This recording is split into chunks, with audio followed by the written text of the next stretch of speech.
Hallelujah. Dalay ko ng Diyos, no? God is so good.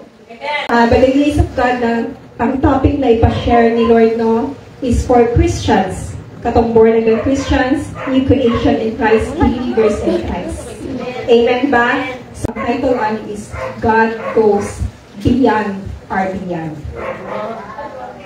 Hallelujah. In Ephesians chapter 3, verse 20 to 21, Ephesians chapter 3, verse 20 to 21 says, matapit akong diagram sa akong isan sa inyo.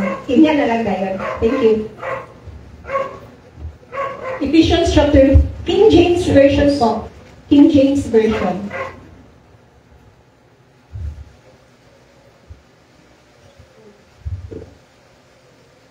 Now unto him that is able to do exceedingly abundantly above all that we ask or think, according to the power that worketh in us. 21 po. Unto him be glory in the church by Christ Jesus throughout ages, world without end. Amen. So, kanina topic siya, actually, gikan niya siya sa topic na i-share ni Bishop sa itong mentoring, the schoolhouse of God at the making of the Son. So, gikan din siya, and by the grace of God, this is just a life application. This is a personal testimony, and I believe testimony tatsad sa matag usa kanako. Amen ba? So mag-start na, mag-pray sa ta. Father God in heaven, Lord, in the name of Jesus and by the communion of the Holy Spirit, Amahan, we praise you, we glorify you, we magnify you. Thank you for this afternoon, Lord. Thank you for giving us this privilege to fellowship with you in spirit and in truth. Bless us, Lord, each and every one of us, believers in Christ, new creation in Christ, with this topic na ipashare ni mo, Lord, na kani, Lord, di ko ni mo labay nakawang sa kanamo, but by your grace, by the teaching and the guidance of the Holy Spirit, na masabtan kani, magarema kani, kinabuhi kanamo, na mailhan pa yun ng Kristo na naasa ang sulod, na day by day we will be conformed to the image and nature of Christ. Salamat kay sa pagpamuhat sa matagos sa kanamo, Amahan. Imo lang jud ang tanang dungog ug himaya. Apart from Christ, we can do nothing. We are nothing. Thank you so much for everything, and we give back all the glory, praises, adoration, and thanksgiving in the mighty name of Jesus. Amen and amen. In our relationship with God the Father, it is not enough for Him to have children who have known Him or about Him from Sunday service or through the scripture na atong gibasa. In Greek word, it is called oida knowledge. Amen ba? Kanang oida knowledge, kanang second hand lang nato nakuha. Amen ba? Dili yun nato siya ingon nga tungod lang kay nabasa nato na dungog nimo gikan sa ako without oida knowledge. Amen ba? But our Father wants us to experience Him, Christ, and the Holy Spirit in our everyday living. Amen ba? He wants us. In Greek word, it is called ginosko knowledge.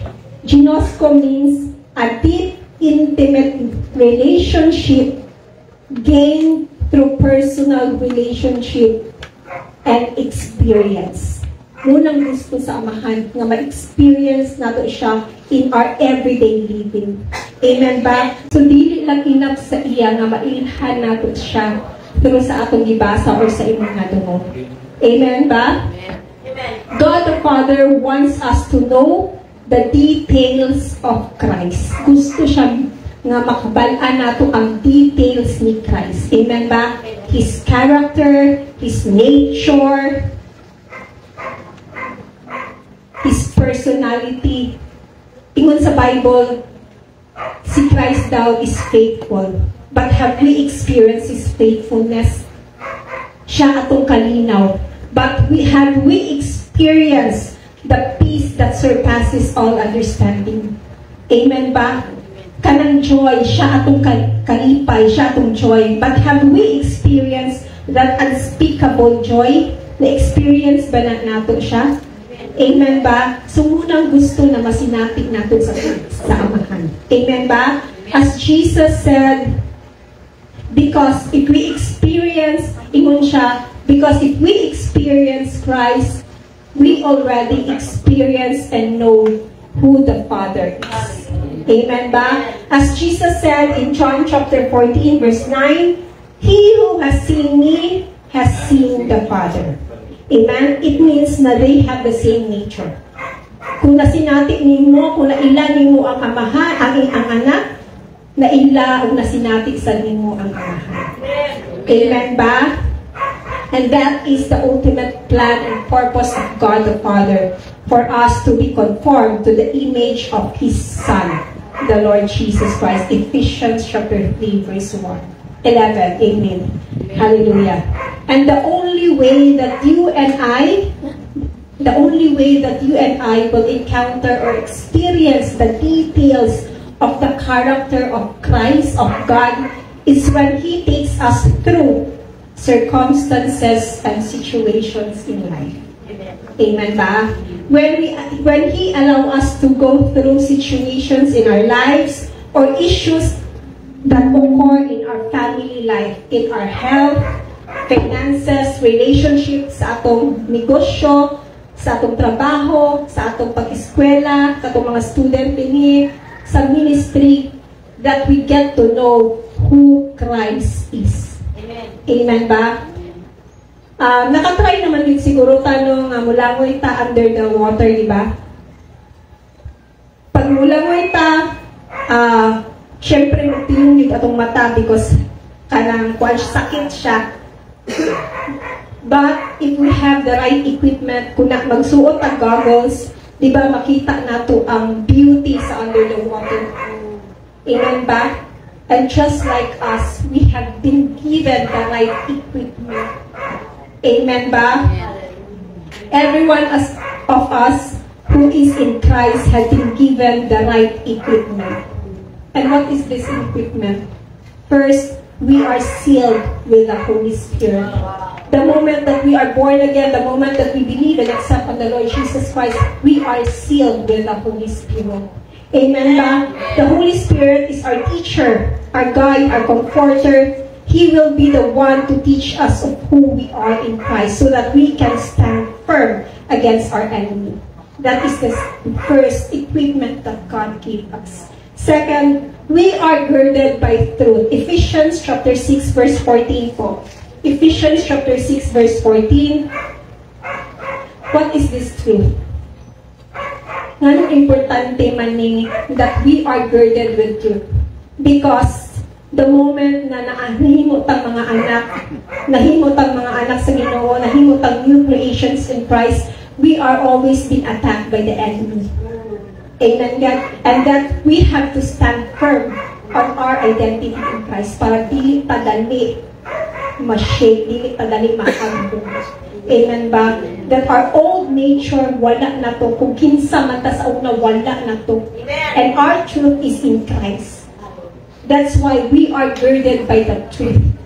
Amen ba? Ephesians chapter 6 verse 14. Stand therefore having your loins girt about with truth. Amen ba? So the moment na na-born again ta, si Christ nahimo na natong truth. Amen ba?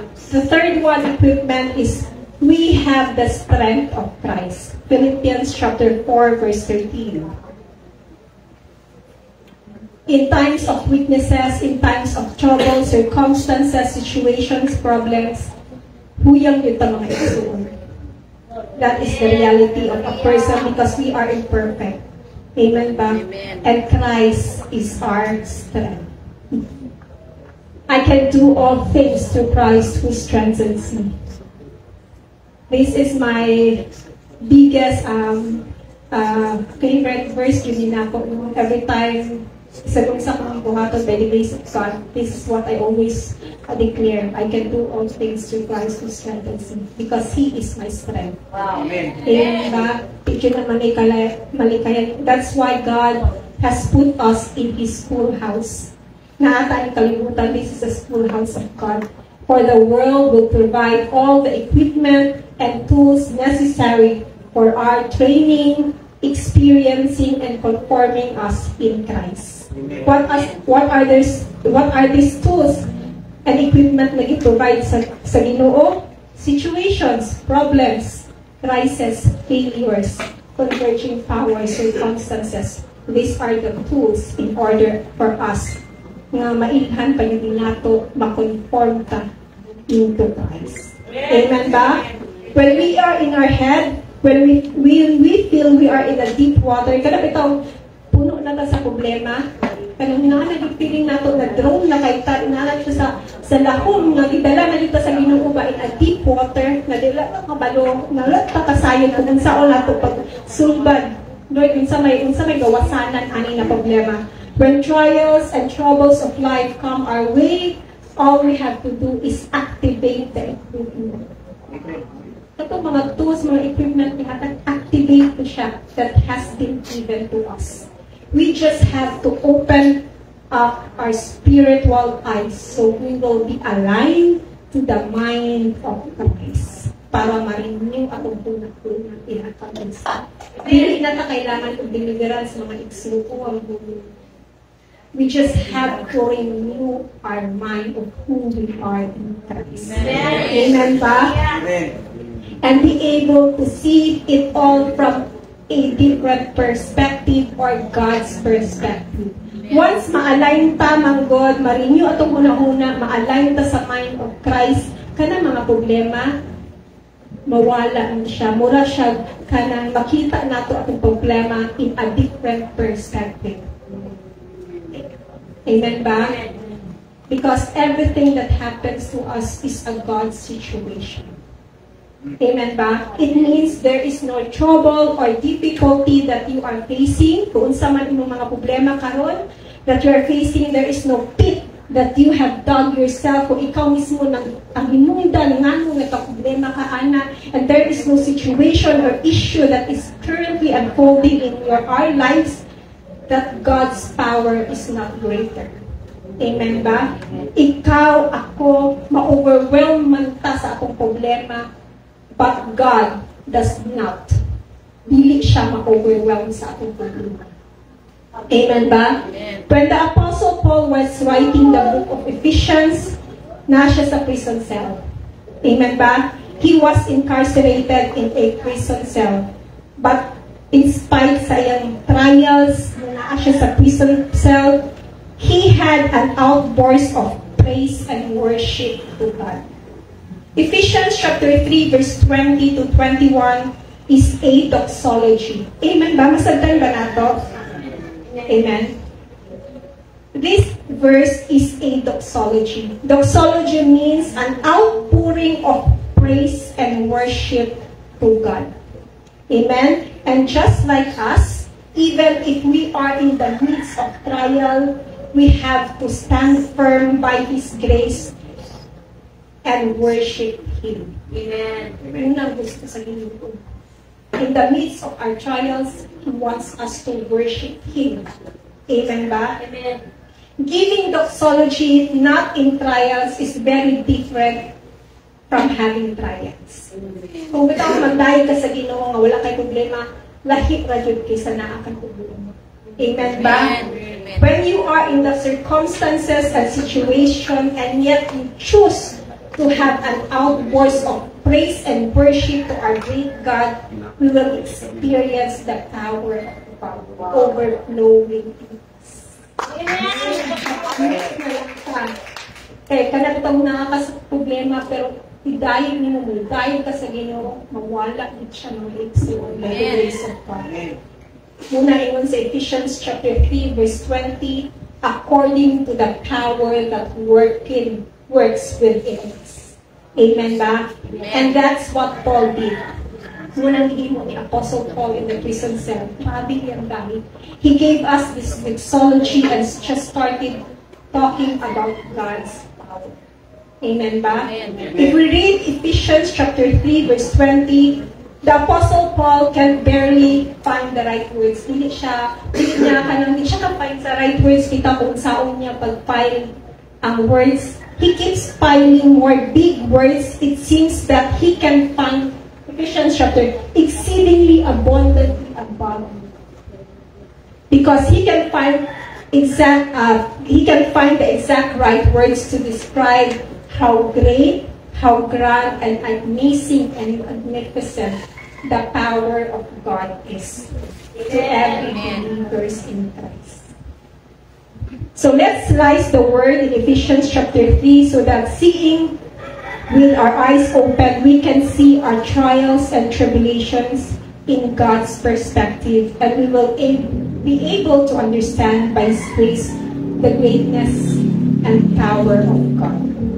The first word is, itong diagram sis,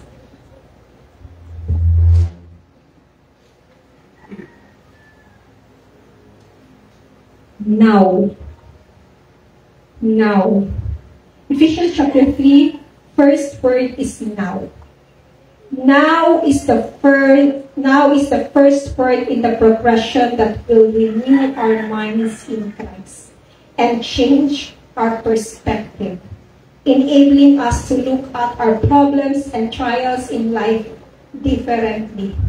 The first word seems pinaka-importante. Ang first word mo ay pinaka-importante, and diha nakadepende ang the rest of the words. And the word is now.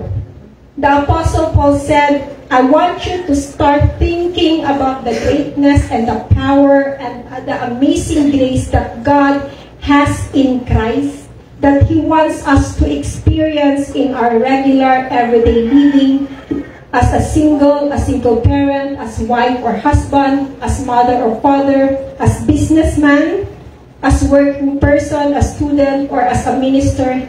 He said, I want you to start thinking about God's power and not dili atong kahapon or sa ugma, but think about it right now. Karon. Amen. Amen ba? Amen. Exactly what God allowed to happen in your life. Kung sa man yung problema karon. Amen ba? Amen. In the days leading up to this day. He says, now is the time for you to make a connection between what's happening in your life and how God wants to express His power on that situation. Amen ba? Amen. This is important, mga igsoon, because sometimes when we are overwhelmed with our problems, we tend to disconnect between our reality and our relationship with God. Muna rin lang mo, instead na mo connecta, mo disconnecta sa iya because we feel na na-discourage na ta, mag-give up na ko, gikapoy na ko sa pagpangalagad, nang lood ka sa Ginoo mo, di ba? Lord, nangalagad man ko sa imo, kung anong daghan na kay problema, kung anong hilong naman kay ka, wala na ko ni mo tabangi. Nganong na inani mga sitwasyon, nganong nagsakit man ko, Lord. Nangalagad ba ako sa imo, di ba? That's the reality of every Christian, every believer in Christ. But the Apostle Paul encourages us in 2 Corinthians chapter 6, verse 1 to 4. That's why naiwan ko nga kanina topic para kayo sa mga Christians, sa mga believers in Christ. 2 Corinthians chapter 6, verse 1 to 4 po. 2 Corinthians chapter 6, verse 1 to 4 po.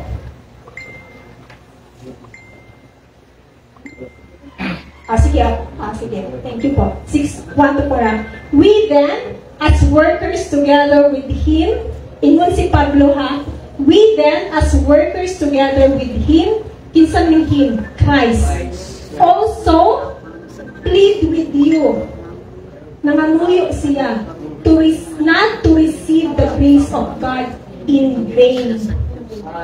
Ingon si Pablo, nangamuyo ko sa inyo not to receive the grace of God in vain. Verse 2 po.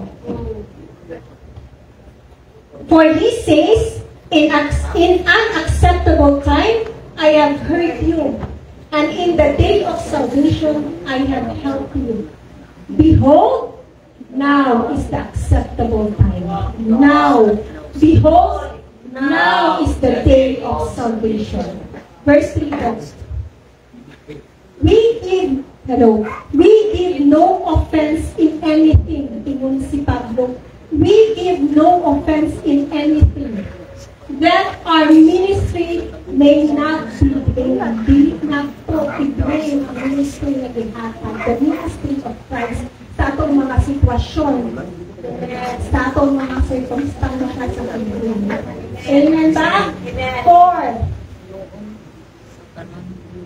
But in all things, we commend ourselves as ministers of God. We have to be proud that we are ministers of God by His grace. In much patience,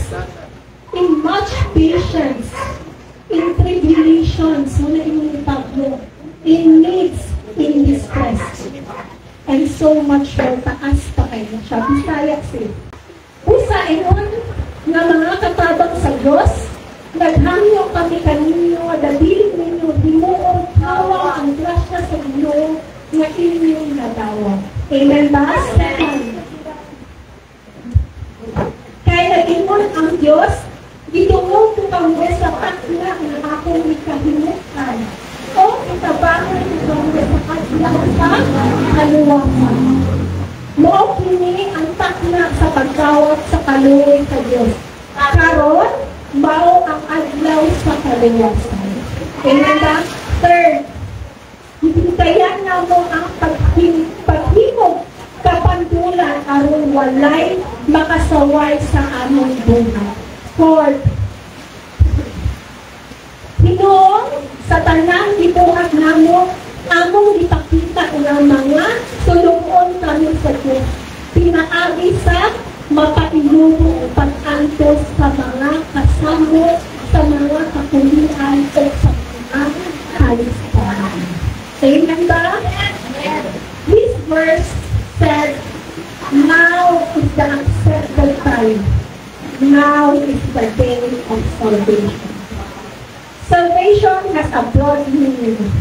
Salvation is not just naluwas lang ta o ipasaylo ka. Nalakaangkin lang sa prayer life. Di lang na siya. It also means we are set free from poverty, from sickness, and He set us free from any mental, emotional, psychological shackles in life.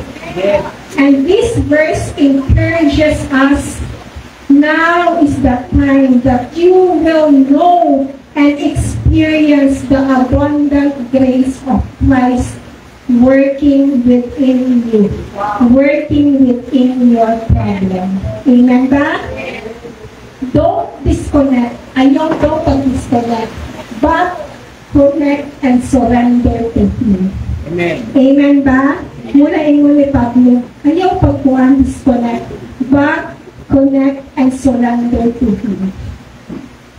Jesus said in Matthew chapter 18, verse 2 to 4, Jesus said, we should become like little children.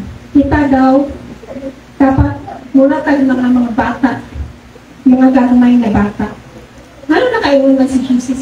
Because little children are pure, are innocent, are dependent. Dahil sila mo salig, sincere sila, and they don't pretend. Diba ang mga gagmay na bata? They're very innocent, dahil sila mo salig. They are very sincere, they're very innocent, they're very pure. Di walay pretentious sa ila. And that's what our Father wants us. Na maduol ta sa iyang akong relasyon sa iyang murang mga bata, mga gagmay nga bata. No pretentious, innocent, trust mo, salig ta sa iya mo, depende ta sa iya. Kainan ang batang gamay mo, depende siya sa iyang ginikanan. Musalig siya, basta salig, ingon sa iyang ginikanan ko niya, dahil ang tigog pagkaon, musalig siya, anak. Inana sa kang gusto sa amahan, nga musalig ta sa iya. Amen ba? Mo depende ta sa iya. Amen ba? Amen. And we don't come to Him with pretentious, dapat mapinutagan ka. Amen ba? The Apostle Paul has been through a lot of trials and tribulations in life and has been buffeted by the messenger of Satan. Gitagaan siya, thorn in the flesh. But despite that, he said in 2 Corinthians chapter 12 verse 9, 2 Corinthians chapter 12 verse 9 po, and he said to me, my grace is sufficient for you, for my strength is made perfect. And he said to me, my grace is sufficient for you, For my strength is made perfect in weaknesses. Therefore, most gladly, I will rather boast in my infirmities, that the power of Christ may rest upon me. Muna gusto sa Ginoo naman, we should humble down ourselves. And all the glory should be to the Lord. Amen ba? Muna gusto sa Ginoo. The moment na naka-receive si Apostle Paul sa Revelation, no? Nakaadto siya sa third heaven. Gitagaan siya ang thorn in the flesh in order for him to humble down himself always. I don't know sa inyo mga igsoon kung experience ng thorn of the flesh, but I myself, I have a thorn of the flesh. So that I will always be humble and always give God the glory. Amen ba? God wants to be involved in our everyday lives. Ang gusto sa Ginoo ma-involve siya sa atong everyday na kinabuhi. Paul says, would you please make a connection because God's words na imong nadawat karon or i-reveal sa imo sa Holy Spirit is supposed to be applied right now. Kung unsa man imong problema karon kung nagbasa ka sa Biblia or kung dito sa Holy Spirit, kanang word na ihatag sa imo, it's supposed to be applied right now. Amen. Amen ba? One of the reasons God allowed to be, please be, okay.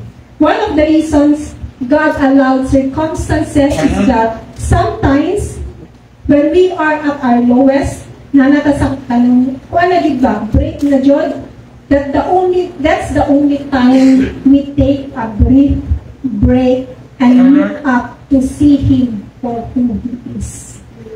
Kung naata sa mga problema, mga igsoon siya, agad tamo quiet. Diyan mo, ay sa kanyang lang. Pahuway sa ako, kaya makikstorya sa ako sa kanyang. Amen ka? So know that all the circumstances of our lives, obviously, dili sila maayo, but Paul said in Romans chapter 8, verse 28, God works all things together for our good. Romans chapter 8, verse 28 po. And we know that all things work together for good to those who love God, to those who are called according to His purpose. It means all things are God's situation for our good, para sa atong kaayuhan and para sa iyang purpose. Amen ba? Para na sa mga kaayuhan, mga igsoon, kung sa may circumstansya mo, para na sa kaayuhan, para sa purpose sa inyo. Amen ba? All believers in Christ are not created and chosen by God just to be hearers of the word. We are not created and chosen by God para lang makadungog ka sa pulong sa Pinoy. Amen ba? We are created to be in union with Christ and spread His glory. Wow. We are ambassadors of Christ in this world. Mga ambassadors na mga Islam. We are vessels of Christ in this world so that people who don't have Christ will come to know Him. We have been given the ministry of reconciliation to reconcile the world to God in Christ's behalf. 2 Corinthians chapter 5, verse 18 to 21 po.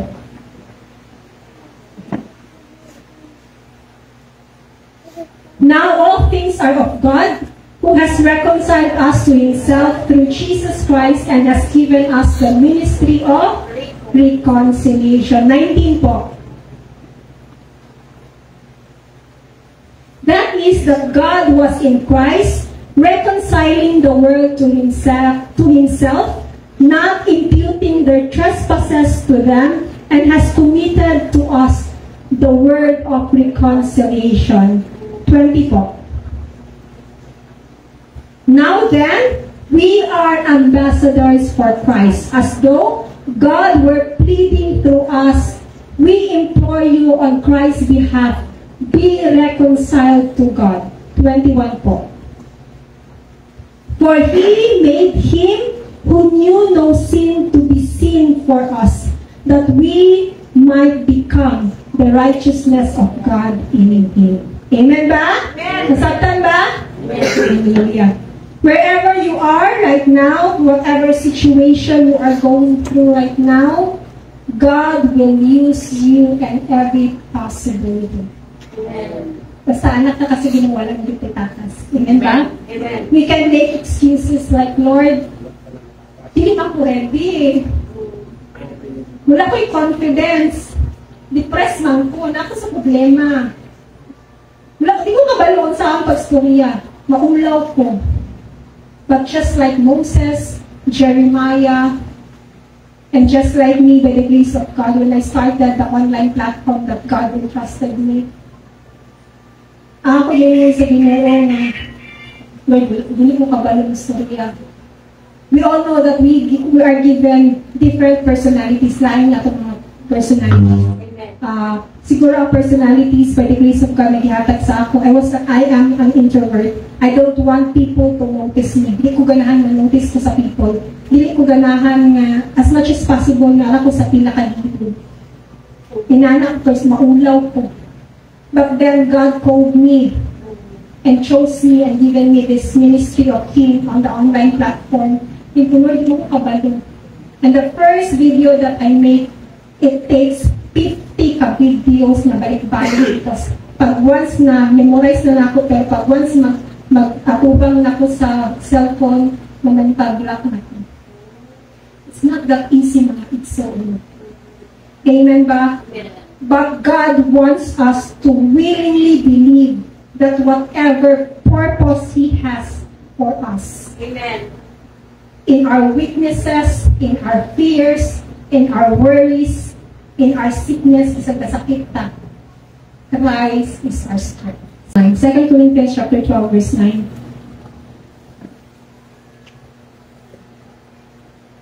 And He said to me, my grace is sufficient for you, for my strength is made perfect in weakness. Therefore, most gladly I will rather boast in my infirmities, that the power of Christ may rest upon me. Amen ba? Amen.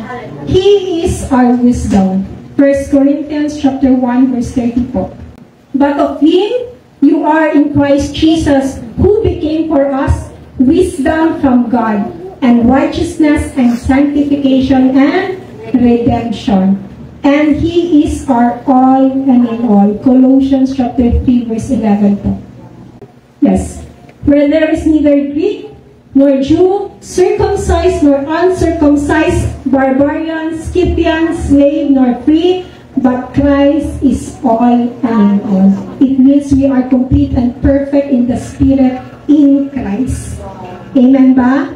So, and God has not given us the spirit of fear, but of power and of love and of sound mind. Amen ba? 2 Timothy chapter 1, verse 3. Most of the time, no, kung naatay, example lang niya, most of the time, kung naatay mga occasions sa balay, birthdays, anniversaries, diba? Magluto, magkita. Diba? We always, magluto din tayo sa kinagmay lang. At sometimes, naatay yung mga lechon, diba? Kung kuha na dyan. And oftentimes, naatay yung mga leftovers. Naatay yung mga saling-saling. Kung bagas, hindi sa kalibutan, saling. Example na lang nato ang lechon. Di ba, sa lechon, ang first yung mahalin is kanang unod o kanang o panit o kanang unod. Pero kasagara din mabilin ka ng mga pupog. Kanang itong mga feeling na ito, wala na hinungdan. Pero next day, kung lukoon na nato siya, mahimo, tagaan na din nato siya brand new name. And ang brand new name is Paxi Boy. Pero honestly, mga itson, mas lami ang Paxi kaysa lechon. Di ba? Honestly, because ang litson, isahay bigli. May lang siya tanawon, pero pagkaunon na, gamay lang yung kaunon na, bigalian na ka. Pero ang paksiyo, isang pagbalik-balikon pa na hindi mo kada adlaw, lamig siya. Amen ba? And just like us, we are left over in the hands of the Master. Left over na ta. Kaya grabe pag-abuse sa ating Satanas. Atong first father. Amen ba? Let me tell you what God does with our lives. He takes this peace, that peace, and this leftover peace, and that part that we thought would not be valuable in this season. of our life. Katong mga imong feeling nimo mga weaknesses bitaw nimo. Ay dayon lang ko gamita kay ko ganung storya, maulaw ko. Ganahan kay imong wala gamita in our weaknesses. Amen ba? And he takes all of that stuff and chop it and dice it and he figures it nice. Then he puts the Holy Spirit and then he puts grace and mercy and put us in the oven or cook us on fire for trials for just a little while. But like any good master chef, he's standing there watching you not to be allowed to be overcooked, not even for 1 second. 1 Peter chapter 1 verse 6 to 7 po. Busa angay ninyong kini ikalipay, bisan tuod og sa pagkakaron, kinahanglang tingali nga mag-antos kamo sa mubog panahon lang. Imubog panahon pa yun. Tuod sa daghang mga pagsulay kaninyo. 7 po. Ang tuyo niini mao ang pagsulay kung tinuod ba gayon ang inyong pagtuo kay bisan gani ang gulawan nga lumalabay lamang sulayan man pinaagi sa kalayo. Ang inyong pagtuo nga bililhon pa kay sa gulawan sulayan gayon usab. Tungod niini madawat ninyo ang mga pagdayeg, himaya ug dungog sa adlaw nga ipagayag na si Jesucristo. So when you are in the trial, so when you are in the fire, and it seems so difficult, just know that the Master Chef has got his eye on you. And he wants you to know that now is the time to begin to consider. Don't disconnect, but connect the present tense of God's power with your current situation. Kung unsa man imong problema karon. Paul says, today, I want you to make a connection. And now is the time for us to do some turning 180 degrees.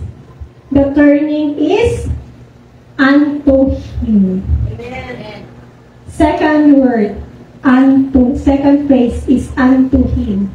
Now, unto Him. Paul says, I'm going to tell you exactly what to do right now in the middle of your circumstances or trials.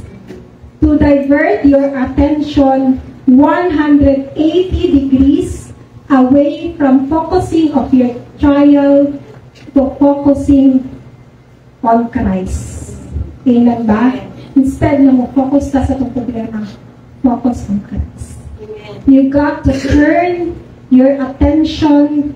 You have to discipline yourself by His grace not to concentrate or nurse or pay attention to the issue, to the trials, but you've got to pay attention to God. Wow. He is the one who deserves our attention, not our problem. You know, worship is attention. Some of us are worshiping our problems instead of worshiping God. We are giving to the drama what is supposed to be given to God. So when discouragement wheeling up on the inside of us, we have to stand on our feet or down on our knees and say, Lord, today and every day by your grace, I am willing to present myself as a living sacrifice, holy and acceptable to you. Romans chapter 12, verse 1. And Lord, by your grace, I fix my eyes on you. Hebrews chapter 12, verse 2. That is my prayer by the grace of God that was taught by the Holy Spirit. Every day I prayed for that, mga iksol. Amahan, as I start this day, I present myself as a living sacrifice, holy and acceptable to you. And by your grace, I fix my eyes on you. Please guide my thoughts, words, action, and everything that I do. I will be aligned on you. Kinsa man ang imong ipabuhat sa ato karong adlaw. Amen ba? And so on and so forth. You know, it's not easy mga igsoon na ihatag nimo as a living sacrifice, especially kung napakaano kalibutan, because there are a lot of temptations, trials, and tribulations. But by the grace of God, I learned obedience from the things God allowed that I went through through Christ for His glory. We will learn obedience mga igsoon sa tanan, nagipat ng mga trials na atong naantian sa kinabuhi. So that we will experience, ma-experience nato kung kinsa ng Kristo na nasa konsulo. So that we will experience katong kingdom of God. What is the kingdom of God? Peace, joy, love. Amen ba?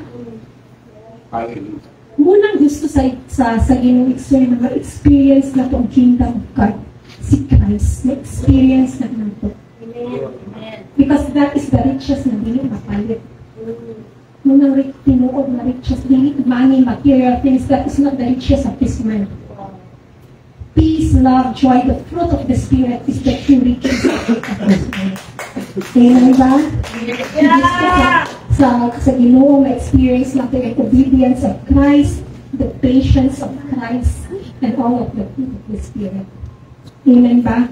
Because I believe mga igsoon, ang hinungdal sa sakit is because of kanang kuan ka kanang stress ka, ikaw kung sa daghang problema. But if your mind is renewed, if you are the mind of Christ, I believe ang matao ay wala naman sakit. Amen ba? Paul says, now is the time to do some turning our attention unto Him. Instead of our attention to our problem, he says unto Him, Christ. Jesus had to do it and did it. When Jesus went to the cross, He wasn't particularly fond of that idea. Ingon pa siya sa mamahan. He said, Father, if it is your will, take this cup away from me. Nevertheless, not my will, but your will be done. Luke chapter 22, verse 22. Amen ba? Ito siya sa cross, dili siya pangutan ng mga tingin pa siya sa mahal, kung pwede kwaon ninyo mo, kwaani, pero kung sa'yo mo kabubog sa maugin ang sunan. He didn't go to the cross looking at the cross. In Luke chapter 12, verse 2. It says, for the joy set before Him, He enjoyed the cross. He didn't enjoy the cross looking at it. He looked past it. Wala niya tanawa ang cross. Amen ba? For the joy knowing that the believers in Christ and the whole world will be saved from sins and have the opportunity to have a relationship with the Father through Him. For that is the ultimate goal and purpose of the Father, for humanity to be in Christ. Amen ba? He looked past the trials for us. Nagatanawa ang mga kasakit niya para sa ato, so that we will enjoy the life we have now. Para ma-enjoy nato ang iyang kalinaw, ang iyang pugma. Amen ba? For the joy set before Him, it allowed Him to be able to endure the cross, the challenges that were on His plate, and the same is true on you and me. Amen. Amen ba? Sometimes, trials blurs our eyes. Diba? Pag nangatay problema, what na yun? Blur na kaya itong talanaw. Pero na takabalin sa buhaton. But when we fix our eyes on Him, all of the sudden, something came to life. Amen. We just didn't see it because our mind has not been renewed. Paul says, it's all about alignment and renewal of the mind of who we are in Christ. Kailangan na yun natin i-renew at our identity as sons and daughters of God. Amen ba? You know, it's not that the issue is not there anymore. It's just that you command it to be blurred in Jesus' name. It's not because kay kang issue, wala na Japan. Pero, wala na nato unang-unaan. Because we believe on the Lord and the finished work of Christ on the cross. Amen ba? Ma-amaze na lang ka, wala na dito yung problema. Kung sa may libati ka rin, wala lang na. Amen. And you look past it to what the joy is set before you. Paul says, now is the time to do some turning unto Him, and the reason why you can do this turning is because of the truth. Minsan man yung nakamaturan. And the truth is that third. The third phrase is,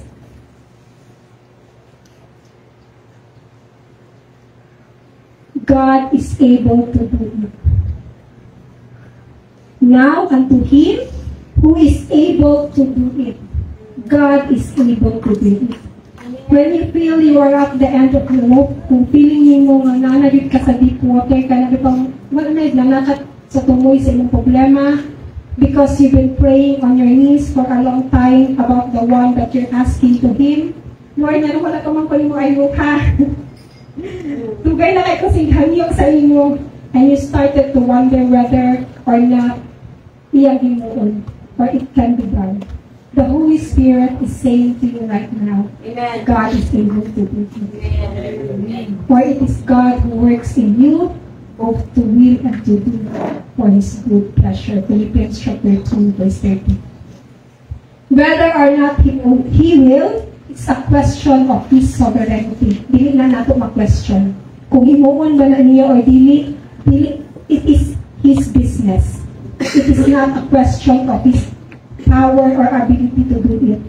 Believing that He can, that's our business. Motoo na yung taong salit sa iya. Amen. Whether or not He will, that is His business. It's not about instant answer for what He asked. It's about believing and trusting God for the completion or the right time for His answer. Amen ba? There are many things in this world na dili na dyan nato masaligan that we can't count anymore. Ang tao ga usab, people change, status change, but Paul encourages us, I want to give you one thing that never changed. God's love and promises to all His sons. Amen, God? That He is able to do it in Christ. Actually, it was already completed. It was already accomplished before the foundation. Human na. It is finished in Christ. Ephesians chapter 1 verse 4. It will only manifest kung maalign din ito muna. Ilan ba? Muna importante dyan mga ison kato sa sabang Sunday school. Ayaw undang sa pagbasa, pagtuon sa pulong sa lima. Amen. Amen ba? God can fix your relationship. God can turn your life. Unsa man ang pinasas nimo karon, ayuho na sa Ginoo. God can heal you. God can lift the depression of yours. I am one of the testimony of that depression. I am a depressed person, but by the grace of God, I am healed. Wow. Amen ba? Kung unsa man ang addiction nimo karon, whatever it is, God can loosen that shackles today. Wow.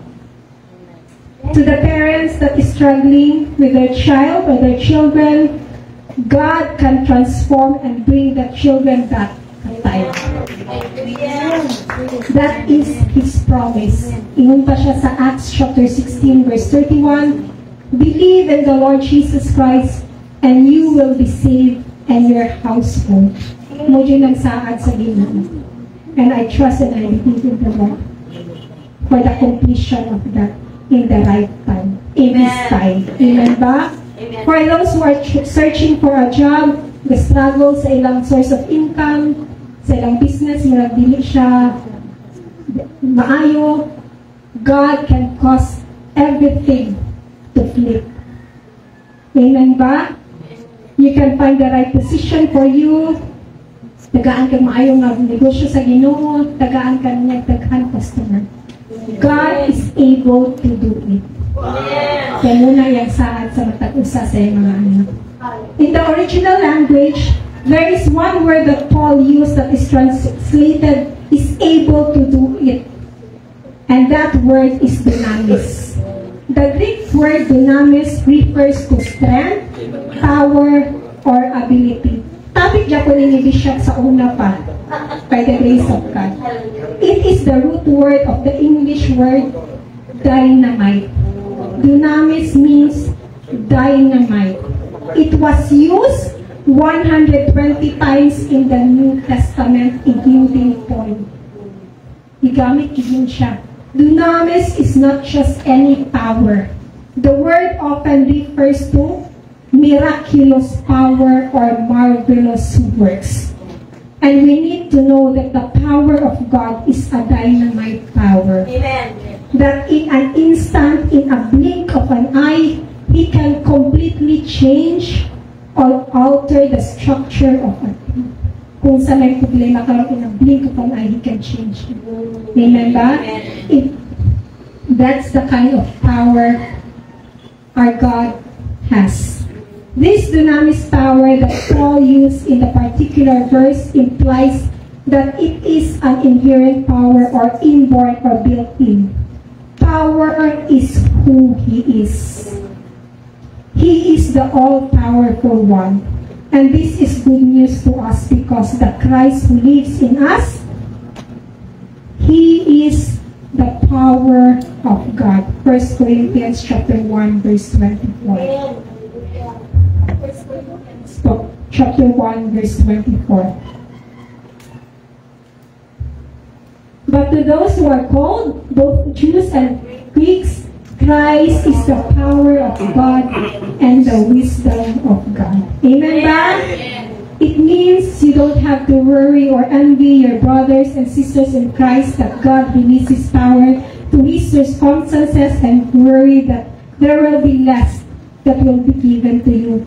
Or nalintan na kasabihin mo, wala, may palagi ako igsuon, kaya na siya breakthrough. Nakabalay na siya, na siya negosyo, nakayo na siya. Ano ako, Lord, hugay naman ko nangayo sa iyo, antagal, wala pa man. Nalintan, siguro kung mo, wala na lang siguro. Pinasigin niyo siguro po bago na ako makapag-ampo. Di ba mga question, Ana? That's the reality, mga igsoon. That is a life application sa ating mga Kristohano. And God allowed us na maka-question that, Ana.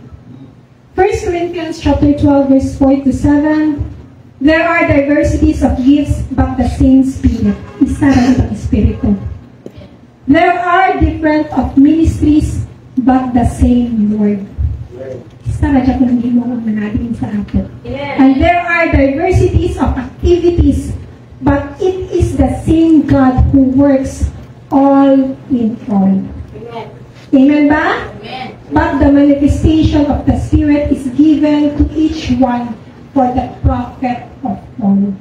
Dili angay tang makuan sa itong mga igsuon nga, Lord, naninani man siya naka-breakthrough man siya ako wala. Actually, igsuon, isa na ka-espiritu ang natin sa atin. Dahil lahi man ang gifts na gihatag sa ato sa Ginoo, pero isa ra hindi mo na natin sa ato. And we have been given the same measure of faith. Walay lamang sa atong mga anak. Amen. Romans chapter 12, verse 3. Maybe nauna lang siya because na-align na siya sa mind ni Christ, na-align na siya. Because kabalo ng Ginoo na prepared na siya sa kung saan ikabuhat sa Ginoo sa inyo. Amen. And maybe because mas dako ang tahas na gihatag sa Ginoo sa inyo. So gi-prepare pa kaniya para sa anak na kung saan ang iyang ipahimok sa inyo. Amen. Amen ba? All the power that you will need, hallelujah, to be dispersed, to live a victorious Christian life, and His ministry is always available to every believer in Christ. Available din siya sa tanan sa ato. All the time pa yun, anytime. And that is the truth. God is able to do it in Christ, in His time. Amen? That's why we are encouraged by Paul to be grateful. Rejoice always, pray without ceasing, in everything give thanks. Philippians 1 na gibalik, rejoice always. And he said it many times in his epistles. Rejoice always. Amen, amen. Because God doesn't just do it in a regular, normal kind of way. He does it exceedingly, abundantly above. That's the fourth praise. Exceedingly, abundantly above. Now unto him who is able to do it exceedingly, abundantly above and beyond. Amen ba? God does it big. He does it beyond our wildest imagination. The Apostle Paul used a unique term to express God's superabundant ability to work beyond our prayers, thoughts, and even dreams. He even seems can find the right words to use on how to describe to people for generations the power of God is. It seems he was trying to find the right word or the right combination of words to correctly describe how big, grand, huge enough to really help us to get to know how magnanimous the power of God is. Amen ba? And so he takes a whole lot of big words and put them together to describe how great the power of God that is available to every believer in Christ. Amen God? So he takes a little prefix in Greek language means hyper. Hyper basically means having too much quality. Sobra. Sobra, saan pa Bisaya ha? Kanang sobra, kahit dili siya ma-describe, kay too much na kay siya. He takes two hyper and he puts them on as a prefix to two of the long words. Exceedingly abundantly above. Ingon pa siya. Hyper basically means, I'm trying to say this, but that is not good enough. Ingon siya.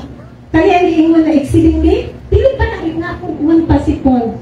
Muna gidugangan niya abundantly. So what I really mean is beyond this. Hyper means beyond. Exceedingly abundantly above and beyond. Amen ba? Paul says, I want you to know that our God, what our God is capable of doing in our life. It's not just what you ask. Because honestly, when you would be selling yourself short if God just did what you asked. Kung ano mo lang ipangayaw, ay tagain lang po. Ano lang, 100 lang. You're selling yourself short. It means you are underestimating your worth of who we are in Christ. He says, God does not just do what you ask. He goes beyond it. And then just when you thought that it's already the beyond or more than you could ask or imagine, but God doesn't just do one level of beyond. Remember, he put hyper twice. God does beyond what you already thought was beyond. Ingon pa siya sa Isaiah chapter 55 verse 9, for as heavens are higher than the earth, so are my ways are higher than your ways, and my thoughts are higher than your thoughts. Hindi na po mapugkad ng pamahagi sa inyo. Amen ba? He takes what your brain can even begin to imagine. And then in His infinite glory and sovereignty and omniscience and omnipresence, looking at generations to come, looking and considering and strategizing of His entire plan before the foundation of the world, He does beyond our beyond. Which is why when we pray, we have to make our prayer request known. Kailangan dito pabalo na po kung sa atin yung request. But the smartest prayer we can pray is, Lord, hear what I want. Please do it or do something better. Or let your will be done in my life. Amen. Because we all know it goes beyond and beyond. It's relinquishing. It means it's surrendering ourselves to His sovereignty.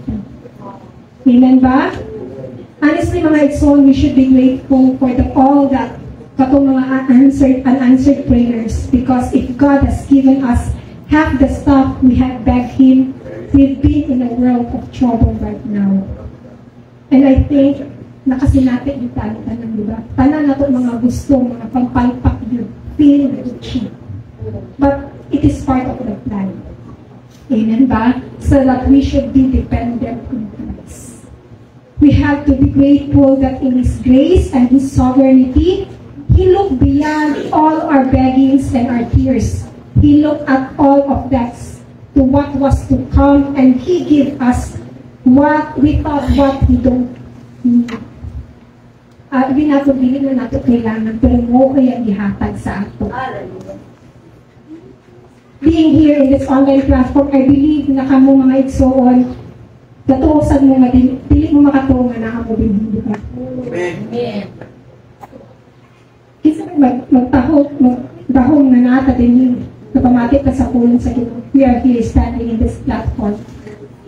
Diba? Para mag-share sa kamaayon sa Ginoo sa ating kinabuhi. Amen ba? Ngayon si Apostle Paul, we have to stop praying for a kiddie meal, Jollibee prayers. Dili na daw tamag ka lang katong mga kiddie meal, bitaw ng mga prayers, dili na tato. And causes us to pray and take God to an eat all you can kind of prayer. Hindi mo hindi siya sa ako dila sa una. Ito mga prayer, dapat eat all you can. Dili ito makuha na itong nasa karindiriya or kidimi lang ng mga kukay sa Jollibee. Hallelujah. Lord, I want this. Gusto ko ani. Because when we know that God is taking care of it, then it changes what you request. And it makes your prayer life bigger. Amen ba? Hindi na ito alang-alangon. Example, lugar mga Igsoon, nangayo lang ka sa Ginoo. 200 lang, Lord, babe. Magpalit og bugas og sutan. Kung hindi mo ipangayo. Pag na-amis ka mga Igsoon, kaya naay, gigamit si Lord, tabangan ka o 1,000. Sugda pa. Kung ka lugar kumayo ka, 100,000 ba? Oo, Kasi sa merkado yung meron na sa merkado ba? Maligya ka din mga mutas. Maligya ko para pamutas na kuno. Wala na ako na lang. Wala hikmanta kay mga pamaya extreme and highly gold bayak na. And just when nalipay na kakagitagaan na kag 1,000 no, nabikan sa Ginoo no, and na-amaze pa dito kay pag-ulit mo sa balay na ay grocery gihatag para sa imo. Sa imong 1,000, wala na nimo nagamit. God goes beyond our beyond. Ang imong ipangayo nga 200, nga triple na times 10 pa. Inana ka amazing ang Ginoo sa iyang mga imo. This is what God does. He hears our request, that He takes to consideration stuff that our brain can even imagine, and He does beyond what you have already been in the wildest dream. And so, we as His children, in our trials, we should trust our Heavenly Father, who is able to do exceedingly abundantly above. Amen. All, fifth praise God, all that we ask or think according to the power that works within us. We got this truth. This is the truth. That He can do it transcendently.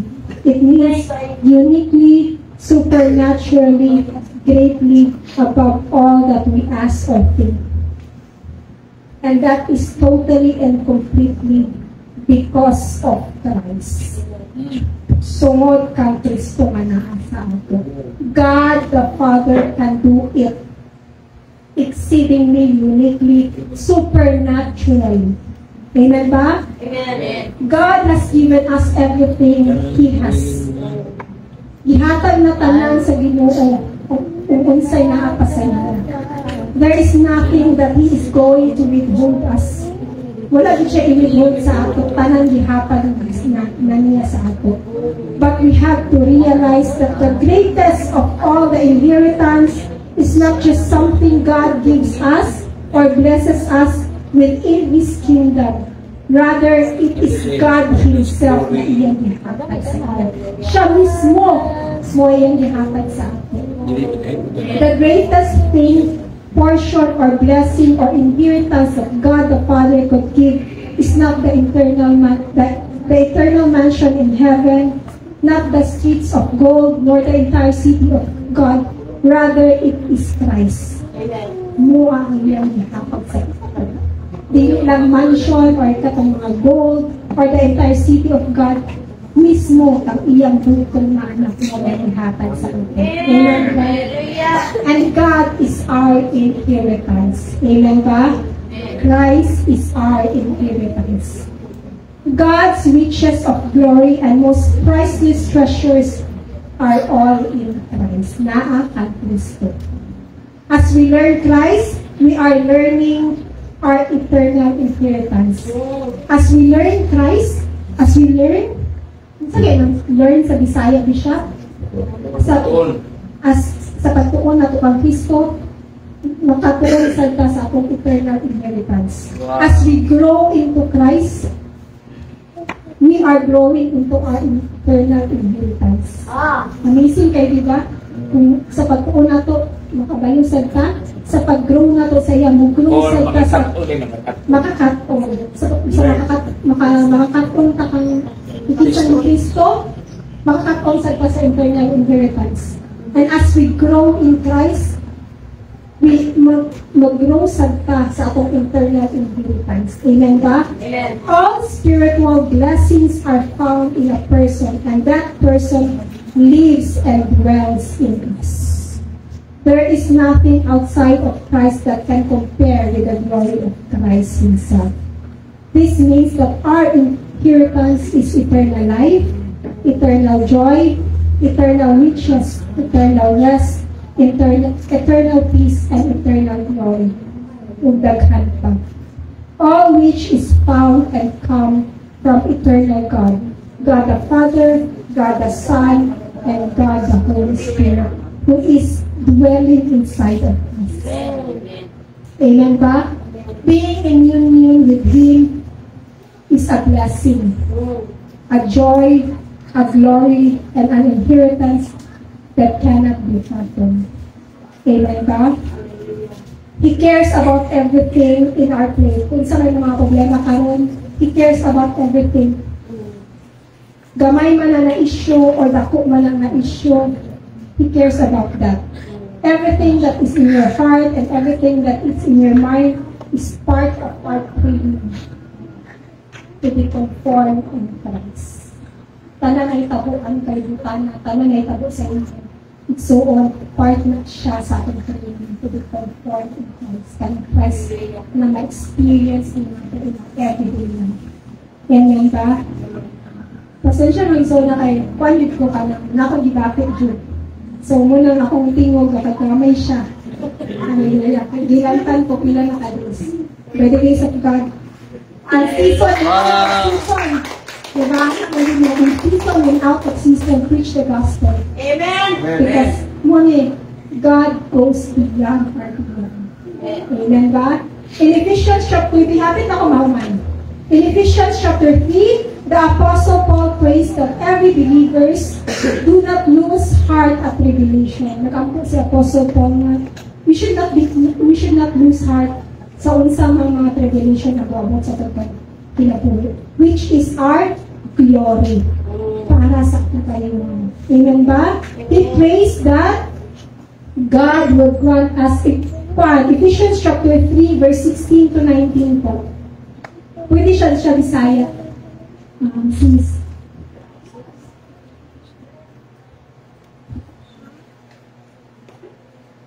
Hello. 16 to 19. Nanghangyo ako sa Diyos, nga tungod sa kadagayan sa iyang himaya, lig-uno niya ang inyong espirituhanong kinabuhi pinaagi sa iyang espiritu. 17 po.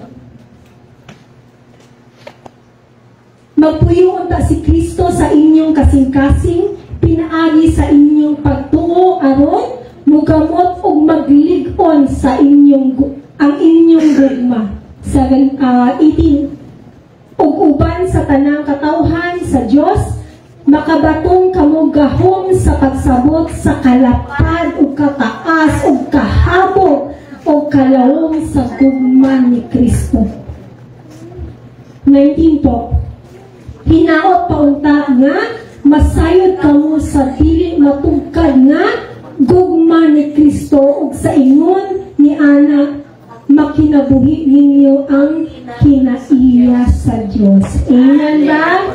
Munang gusto sa Ginoo mga igsoon, munang gusto sa munang giampo sa ni Apostle Paul that we will experience, we will be filled with the fullness of God. Mahibawaan natin ba will be rooted and grounded in the love of Christ. Because if we are constrained with the love of Christ, mga igsuon, sa unsang bagyo sa kinaguri, trials and circumstances, hindi matadali ang tao. Amen ba? In our own limitations and weaknesses, He uses us to make His plans prevail.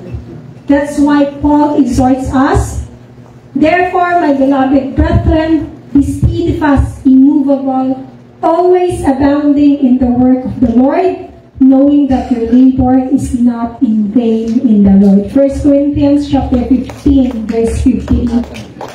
God wants us to reign in Christ. God wants us to reign in life.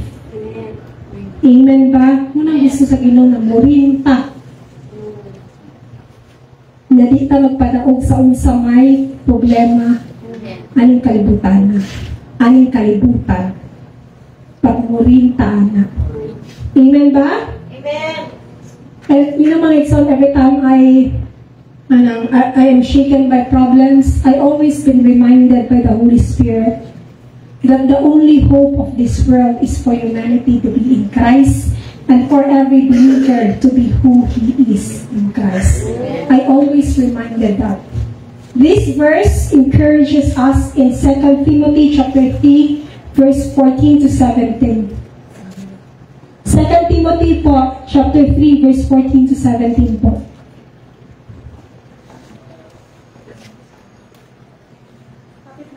Kapit na, kamay na lang.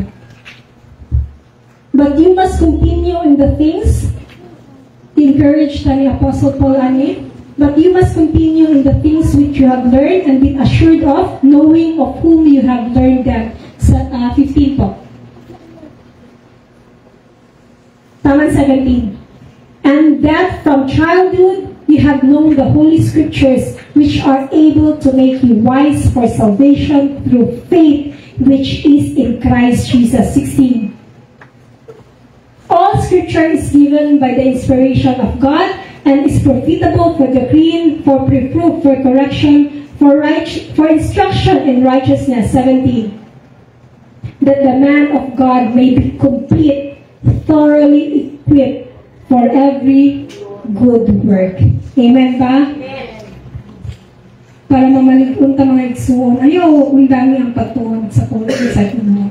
Amen ba? By the grace of God, it is the result of our salvation. Kabanalan, it's the lifestyle of Christ. Paul also encourages us in 1 Corinthians chapter 10, verse 31 to 33. 1 Corinthians chapter 10, verse 31 to 33 po. Therefore, whether you eat or drink or whatever you do all to the glory of God. 32 po. Isa doon sa imong buhaton, mga igsoon, give all the glory to the Lord. Give no offense either to the Jews or to the Greeks or to the church of God. 33 po. Just as I also please all men in all things, not seeking my own profit, but the profit of many, that they may be saved. Munang gusto sa ni Apostle Paul by the grace of God. Munang gusto sa Ginoo sa ato. Bisaya, sis. Masyadang Bisayaan. 31 to 33. Start ka sa 31 po. Busa kung mukaon kamo o muinom o magbuhat o bisan unsa, buhata ang tanan sa pagpasidungog sa Dios. 32 po. Paningkamuti nga dili kamo mahimong hinungdan nga makasala ang mga Hudyo o mga dili Hudyo ang simbahan sa Diyos tungod kaninyo. Amen. But that is an encouragement and a warning message sa ako. 33. Sunda ang akong gibuhat. Paningkamutan ko ang pagpahimuot sa tanang tao sa tanan kong gibuhat sa walay paghuna-una sa kaugalingon. Kung kaayuhan, dili sa kaayuhan sa tanan, aron sila maluwas. Amen ba? So that the generations to come may know Christ and have a relationship with Him, with the Father, throughout eternity. To Him be the glory, the church by Christ Jesus, to all generations, forever and ever. Amen. To God be the glory po.